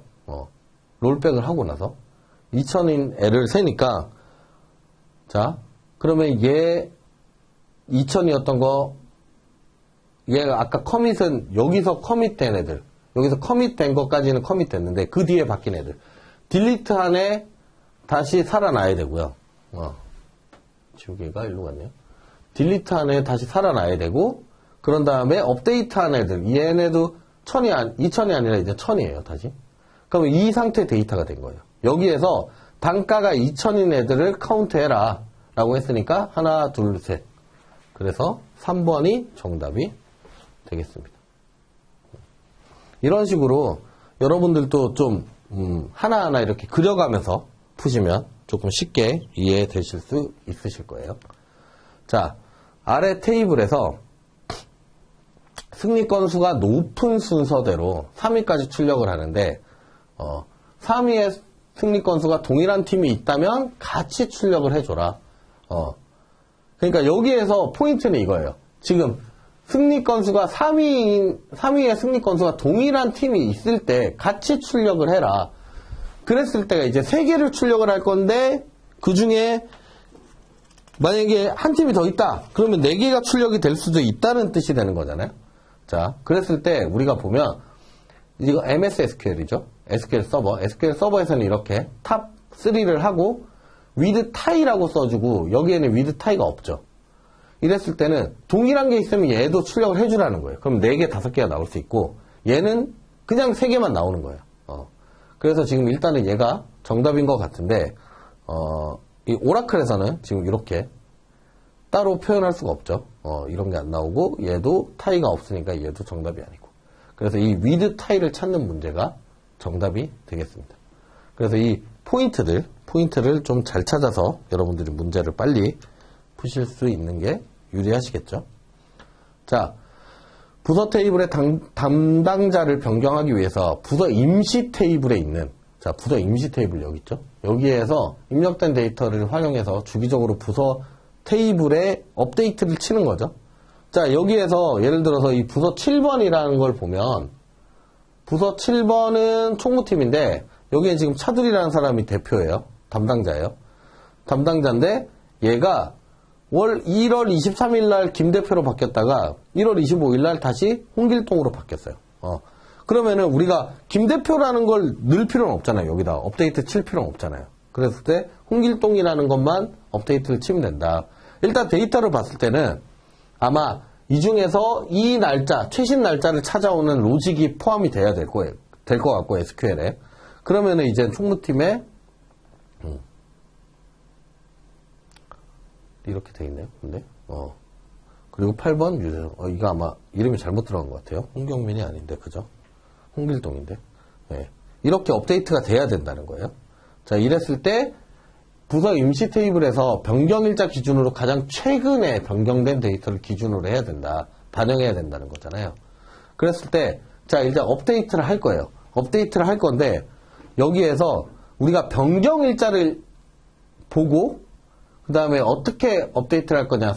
담당자를 업데이트 할 건데, 담당자에서 select B, 담당자 B를 임시 테이블에서 갖고 와요. 임시 테이블에서 갖고 오는데, 지금 부서 테이블에 있는 부서 코드와 이 담당자에 있는 부서 코드가 같아야겠죠. 같아야 되고 변경일자는 부서 임시에서 각 부서마다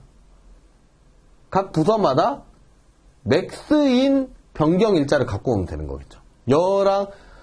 그러니까 여기에서 이 부서가 7번일 때 여기에서 7번인 애들을 갖고 오는데 이 중에서 맥스인에 큰 애 걸 갖고 오면 된다는 거예요. 날짜는 민 맥스가 있을 때 맥스가 미래, 그 다음에 민이 과거거든요. 그래서 자, 지금 최신 날짜를 갖고 올 거고 이 날짜가 부서 코드로 연결이 됐고 그리고 이 부서 코드는 어떤 부서 코드에서 업데이트 할 거냐. 사실 얘는 이 문구는 없어도 될 것 같긴 한데 일단은 들어가 있으니까 있어도 상관없는 거니까 이렇게 들어가면 이 지금 4번이 이게 정답이 될 수 있습니다. 지금은 4번이 정답인데 앞에도 뭐가 틀렸는지 볼까요?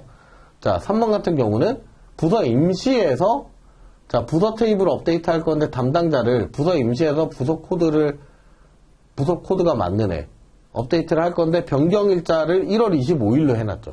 이거는 하드 파싱을 해놨다고 하는데 지금 1월 25일로 이렇게 하드 파싱을 하면 쉽겠죠. 근데 우리가 그렇게 해서 찾을 게 아니니까 꼭 1월 25일이 아닐 수도 있으니까 얘는 정답이 될 수 없고 그리고 2번 같은 경우도 지금 담당자를 업데이트 할 건데 지금 셀렉트 부서 코드를 했어요. 우린 담당자에다가 부서 코드를 넣으면 안 되잖아요. 그래서 얘도 이미 여기에서 틀렸다. 얘도 담당자에다가 부서 코드를 넣고 있어요. 그래서 얘도 여기에서 틀렸다. 얘 내용을 보면 부서 임시에서 부서별로 최신 부서 일자를 갖고 올 거고 맥스를 갖고 오는데 이 맥스를 갖고 왔다고 맥스 변경 일자를 갖고 올 뿐이지 여기에서는 사람 이름은 따라서 못 갖고 오거든요. 그래서 이런 문제도 지금 이것도 잘못된 구분이다 라고 볼 수 있고 얘처럼 변경일자에 변경일자를 따로 조건을 줘야 되고 그리고 담당자에는 담당자대로 따로 조건을 줘서 이렇게 업데이트를 쳐야 된다.